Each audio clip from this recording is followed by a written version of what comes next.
ಕಿನ್ಯ ಸಂಕೇಶ ಪಂಪಿನವರು ಸಾದಿ ಬರಿಟ್ ತ್ಯಾಜ್ಯ ದಕ್ಕದು ಗಲೇಜು ಮಲ್ತಿನಿ ಅತ್ತಂದೆ ತಡೇರೆ ದುಂಬಾಯಿನ ಸಾರ್ವಜನಿಕರಿಗೆ ಬೆದರಿಕೆ ಪಾಡಿನ ಕಿಡಿಗೇಡಿನ ವಿರುದ್ಧ ಕ್ರಮ ಕೈಗೊಳ್ಳಕ ಕಿನ್ಯ ಗ್ರಾಮ ಪಂಚಾಯತ್ ಉಳ್ಳಾಲ ಠಾಣೆಗೂ ದೂರು ದಾಖಲಾತಂಡು. 2 ದಿನದ ದುಂಬು ವ್ಯಕ್ತಿಯುರಿ ದ್ವಿಚಕ್ರ ವಾಹನಡು ಗೋಣಿ ಚೀಲಡು ತ್ಯಾಜ್ಯ ಕನದ ದಕ್ಕನಗ ಸಾರ್ವಜನಿಕರು ಫೋಟೋ ದೆತ್ತದಿತ್ತದು ಈ ಪೊರ್ತು ಆ ವ್ಯಕ್ತಿ ಬೆದರಿಕೆ ಪಾಡದೆ ಪಂಡದು ದೂರು ಕೇಂದು ಬತ್ತದಿತ್ತಂಡು.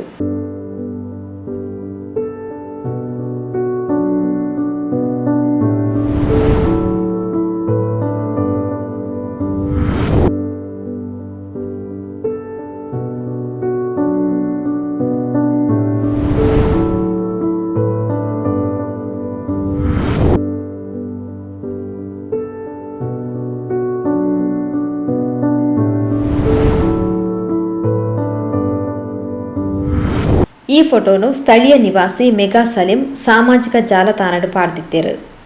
ಸಲೀಂ ಮೆಗಾರಿನ ಮುಖಾಂತರ ಸಾರ್ವಜನಿಕರು ಕಿನ್ಯ ಪಂಚಾಯತ್ಗಳ ದೂರು ಕೊಡ್ತಿದ್ದೇರು. ಪಂಚಾಯತ್ಗಳು ಕಿನ್ಯ ಅಭಿವೃದ್ಧಿ ಅಧಿಕಾರಿ ಮುಖಾಂತರ ಉಳ್ಳಾಲ ಸ್ಟೇಷನ್ಗೂ ದೂರು ಕೊಡ್ತಿದ್ದೇರು.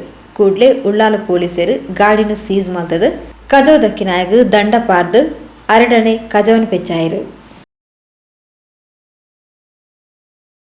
ಮೊನ್ನೆ ಸಂಕೇಶ ಪ್ರದೇಶದಲ್ಲಿ ಕಸವನ್ನು ಹಾಕಿ ಹೋದ ವ್ಯಕ್ತಿಯಿಂದಲೇ ಇವತ್ತು ಕಿನ್ಯ ಪಂಚಾಯತ್ ವತಿಯಿಂದ ಅವರ ಕೈಯಿಂದಲೇ ಕಸವನ್ನು ತೆಗೆಸಲಾಯಿತು.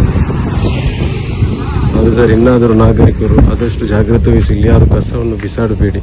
ನಿನ್ಗಿದು ಬೇಕಿತ ಮಗನೇ, ವಾಪಸ್ಸು ಒಂಟೋಗು ಶಿವನೇ. ಬ್ಯಾಗು ಹಿಡಿ ಸೀದಾ ನಡಿ, ಬೋರ್ಡು ನೋಡಿ ಬಸ್ಸು ಹಿಡಿ.